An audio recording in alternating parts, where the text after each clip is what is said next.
Hello दोस्तों, स्वागत है आप सबका मेरे YouTube channel Sachin education hub पर। दोस्तों, आज हम बात करेंगे कि ऐसी कौन सी फाइनेंशियल ट्रांजैक्शंस हैं जिनके ऊपर इनकम टैक्स डिपार्टमेंट हमेशा नज़र रखने को होता है कि उनको होता है कि बस ये ट्रांजैक्शंस हमारे अंडर ही रहें, इसके ऊपर ज़्यादा ध्यान रखना है। तो ये चीज़ें मेन आपको देखनी हैं। तो कौन कौन सी ऐसी ट्रांजैक्शंस हैं उसके बारे में हम बात करेंगे। तो दोस्तों, करते हैं स्टार्ट। तो अगर आपको कोई नोट्स चाहिए किसी भी कॉमर्स सब्जेक्ट से रिलेटेड तो आप मेरे टेलीग्राम चैनल को भी ज्वाइन कर सकते हैं दोस्तों, जिसका लिंक आपको डिस्क्रिप्शन में मिल जाएगा। सबसे पहले ये देखना है कि जो ट्रांजैक्शंस है ना, उसके हम देखते हैं कि हाई वैल्यू ट्रांजैक्शंस उनको मान लिया जाता है। वैसे आपको कहा जाए तो जो ट्रांजैक्शंस हाई डिनोमिनेशन की हैं वो हाई वैल्यू ट्रांजैक्शंस हैं। कोई स्पेसिफिक डेफिनेशन तो नहीं है, लेकिन एंटिटीज़ क्या करती हैं, रिपोर्ट कर देती हैं ट्रांजैक्शंस को अगर वो थ्रेशोल्ड लिमिट्स जो टैक्स पेयर ने दी हैं उससे ज़्यादा हो वो अमाउंट। और वैसे स्पेसिफिक एंटिटीज़ आपके जैसे बैंक्स, म्यूचुअल फंड, ये आपके हो जाते हैं। वो क्या करते हैं, वो फाइल करते हैं एसएफटी यानी स्टेटमेंट ऑफ फाइनेंशियल ट्रांजैक्शंस को फाइल करते हैं अगर वो हाई वैल्यू ट्रांजैक्शंस की है, मतलब हाई वैल्यू ट्रांजैक्शंस की एसएफटी फाइल करते हैं। और जो भी लिस्ट होती है एसएफटी की उसे हम स्पेसिफाई कर देते हैं रूल नंबर 114E के अंदर। यानी इस पूरे टॉपिक को हम कवर करेंगे रूल 114E के अंदर, जिसमें हम पढ़ेंगे कि जो स्पेसिफिक हमारी स्टेटमेंट ऑफ फाइनेंशियल ट्रांजैक्शंस हैं वो हाई वैल्यू ट्रांजैक्शंस कौन कौन सी हैं जिनके ऊपर जो रिपोर्ट की जाती है। तो इसके लीगल फ्रेमवर्क को समझना पड़ेगा। अब ये लीगल फ्रेमवर्क को समझने के लिए हमें क्या करना है, कुछ प्रोविज़न्स हैं उनको देखना है। जैसे 285BA कहता है कि हमने फर्निश करना है जितनी भी एफएफटी यानी एसएफटी यानी स्टेटमेंट ऑफ फाइनेंशियल ट्रांजैक्शंस जितनी भी हैं उनको आपको उसके ऊपर ऑब्लिगेशन है कि आपने इसको फर्निश करना है। रूल 114E अभी हमने किया कि जितनी भी हाई वैल्यू ट्रांजैक्शंस की हमने लिस्ट तैयार की है एसएफटी की, उनको फर्निश करना है। और जो फॉर्म 61 है वो हमें बताएगा यानी फॉर्मेट और इंस्ट्रक्शंस देगा कि हमने जो हाई वैल्यू ट्रांजैक्शंस की हमने जो इन्फॉर्मेशन इकट्ठी की है उसको कैसे, किस फॉर्मेट में और किस इंस्ट्रक्शन के साथ हमने क्या करना है, दैट इज़ फर्निशिंग उसकी करनी। तो ये 3 सेक्शंस हैं यानी 3 लीगल फ्रेमवर्क्स हैं जो हमने मेनली इसके अंदर ध्यान देने होते हैं हाई वैल्यू डिनोमिनेशंस के अंदर। अब कौन कौन से जो ऐसे क्लासेस हैं जो हम जो रिपोर्ट करती हैं यानी जिनको इनकम टैक्स ने लगाया हुआ है काम में, तो ऐसे बहुत सारे नाम हैं, कोऑपरेटिव बैंक, सब registrar, banking company, post master general, ये सारे हम आगे पढ़ेंगे। उसकी चिंता आपको अभी नहीं, आगे देखना होगा, उसके आपको क्लियर हो जाएगा वहाँ पे। ट्रस्टी ऑफ म्यूचुअल फंड यानी ये सारे बंदे हैं जो इनकम टैक्स ने लगाए हुए हैं। मेन जो इसमें चीज़ है वो लास्ट है कि आपकी ड्यू डेट है जो एसएफटी की वो 31 मई होती है। यानी हर फाइनेंशियल ईयर की 31 मई को आपने क्या करना है, स्टेटमेंट ऑफ फाइनेंशियल ट्रांजैक्शन को फाइल करना है, यानी ड्यू डेट है उसकी। ठीक है जी। अब कौन कौन सी ट्रांजैक्शंस है वो आपके सामने आ गई। नंबर वन क्या है, that is cash deposit aggregating 10 lakh और मोर अ फाइनेंशियल इन वन और मोर अकाउंट।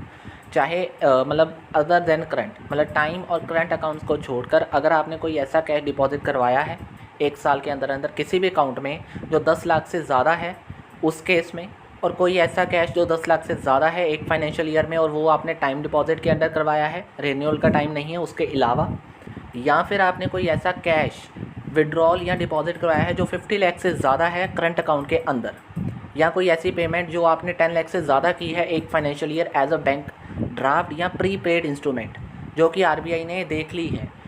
इन सभी केसेस आपके सामने लिखे हैं, ध्यान से पढ़ लेना, वही चीज़ बता रहा हूँ जो लिखी है।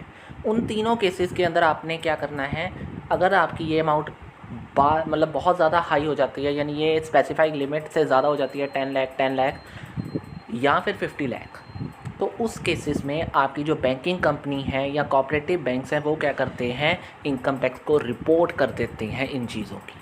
और उसमें क्या होता है, हाई वैल्यू ट्रांजैक्शंस वो देख लेते हैं, यानी इनकम टैक्स इनके ऊपर नज़र ज़रूर रखता है, किसके थ्रू, बैंकिंग कंपनी के थ्रू। तो बैंकिंग कंपनी यहाँ पे क्या कर देती है, रिपोर्ट कर देती है इन चीज़ों को। यानी जो भी कैश आपका 10 लाख से ज़्यादा हुआ उनको ये देख लेता है, और बाकी आपकी जो 3 कंडीशंस थी वो आपकी पूरी हो गई। दूसरा केस यहाँ पे आता है कि कोई भी रिसिप्ट अगर आपने किसी पर्सन से रिसीव की है और उसकी अमाउंट 10 लाख से ज़्यादा है, यानी एग्रीगेट करके 10 लाख से ज़्यादा है एक फाइनेंशियल ईयर की, और वो कैसे इकट्ठी की है आपने, बॉन्ड्स या डिबेंचर्स इशू करके। लेकिन वो जो बॉन्ड्स एंड डिबेंचर्स है वो अदर देन अमाउंट है जो आपने रीन्यूअल की नहीं है, मतलब रीन्यूअल के टाइम की अमाउंट को छोड़कर अगर आपकी एक्स्ट्रा अमाउंट जो सिंपल अमाउंट है वो 10 लाख से ज़्यादा है बॉन्ड को एक्वायर करते टाइम, तो उस केस में जो कंपनी या इंस्टीट्यूशंस जो बॉन्ड्स को इशू करती है वो इस चीज़ को रिपोर्ट कर देगी इनकम टैक्स को, ताकि वो एक्शन ले ले। फिर आता है कोई भी रिसिप्ट, अगर आपने वही बात ऊपर थी बॉन्ड्स की, नीचे है शेयर्स की, और शेयर्स में क्या होना चाहिए, जो एप्लीकेशन अमाउंट है वो बीच में इंक्लूड होनी चाहिए, अगर है तो ठीक है। उस केस में शेयर वाली कंपनी क्या कर देगी, रिपोर्ट कर देगी। क्लियर है, बहुत ईजी है, ये तो कोई मुश्किल नहीं। फिर आता है कोई भी ऐसी रिसिप्ट जिसमें 10 लाख से ज़्यादा है एक फाइनेंशियल ईयर में, और वो आपने एक या एक से ज़्यादा स्कीम जो म्यूचुअल फ़ंड की लेनी है उसके अंडर ली हुई, यानी म्यूचुअल फ़ंड की स्कीम का एग्रीगेट आपने 10 लाख से ज़्यादा कर दिया, तो उसमें जो ट्रस्टी है म्यूचुअल फ़ंड का या उससे रिलेटेड कोई भी मैनेज कर रहा है जो म्यूचुअल फ़ंड को, वो क्या करेगा, on the behalf of trustee report कर देगा इनकम टैक्स को इस चीज़ की, ताकि उनको पता लग जाए कि 10 लाख से ज़्यादा म्यूचुअल फ़ंड में इन्वेस्टमेंट हो गई है। फिर अगर कोई 10 लाख से ज़्यादा आपने सेल ऑफ फॉरेन करेंसी की है एक साल के अंदर अंदर, एक फाइनेंशियल ईयर के अंदर अंदर, तो उस केस में भी ऐसा देखा जाएगा, और जो ऑथोराइज पर्सन है जो हमारे स्पेसिफाइड क्लाउज में दिया हुआ है फैमा यानी फॉरेन एक्सचेंज मैनेजमेंट एक्ट के अंदर, उसमें वो क्या करेगा, दैट इज़ रिपोर्ट कर देगा इनकम टैक्स डिपार्टमेंट को। बहुत ईजी है, बस एक नंबर आपने याद रखना है किसको किसने करना है और कितनी अमाउंट तक करना है। आगे जैसे अब इमूवेबल प्रॉपर्टी वाली अमाउंट्स है वो है 30 लाख।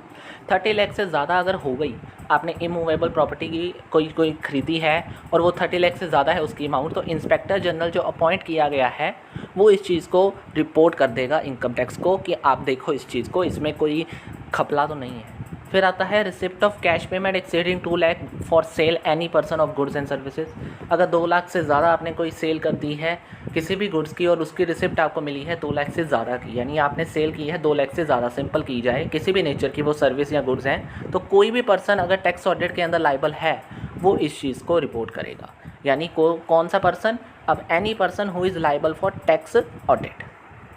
ठीक है जी, टैक्स ऑडिट के लिए जो लायबल पर्सन है वही इस चीज़ को देखेगा और रिपोर्ट करेगा। होता है कि अगर आपने कोई कैश डिपॉजिट करवा दिया और वो 9 नवंबर 2016 और 30 दिसंबर 2016 पुरानी बात है, अगर उसमें आपने अगर आपने करंट अकाउंट में 12,000 और आपके जो नॉन करंट अकाउंट्स में अगर 2.5 लाख से ज़्यादा चला गई अमाउंट, तो उस केस में जो बैंकिंग कंपनी है या कोऑपरेटिव बैंक्स होते हैं to which the banking regulation act, यानी बैंकिंग रेगुलेशन एक्ट के अंदर वो क्या कर देंगे, रिपोर्ट कर देंगे इनकम टैक्स को कि आप इस पे ज़रा ध्यान दो।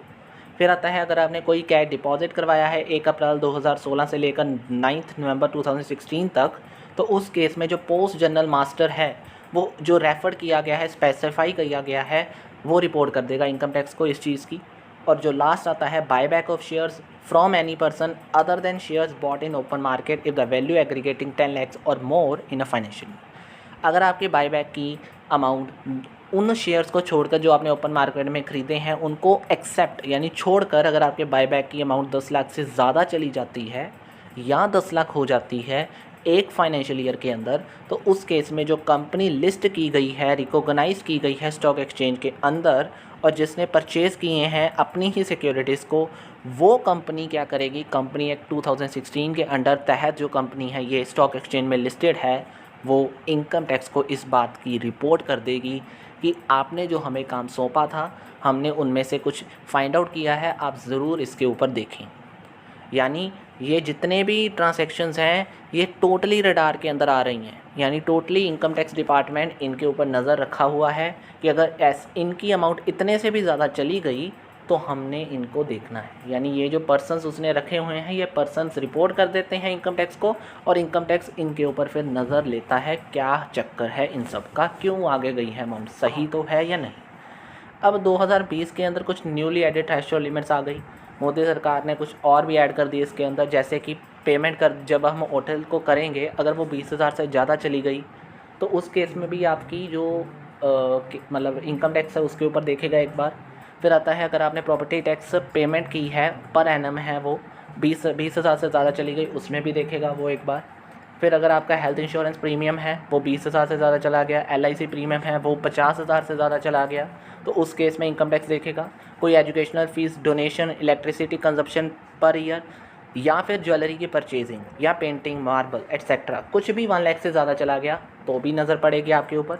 और अगर आपने कोई डिपॉजिट या क्रेडिट नॉन करंट में से अगर कराया है 25 लाख से ज़्यादा, मतलब 25 लाख या 25 लाख से ज़्यादा, और करंट अकाउंट में 50 लाख या 50 लाख से ज़्यादा, इन केसेस में भी इनकम टैक्स आपको दिखेगा। यानी ये थ्रेशोल्ड लिमिट्स दे दी गई हैं जिनके ऊपर इनकम टैक्स नज़र मारेगा अगर आपकी ये अमाउंट ज़्यादा चली गई तो, कि वो सही है जो आपने किया है या नहीं। अब हमारे पास लास्ट 2 चीज़ें रहती हैं, एक है पेनल्टीज़।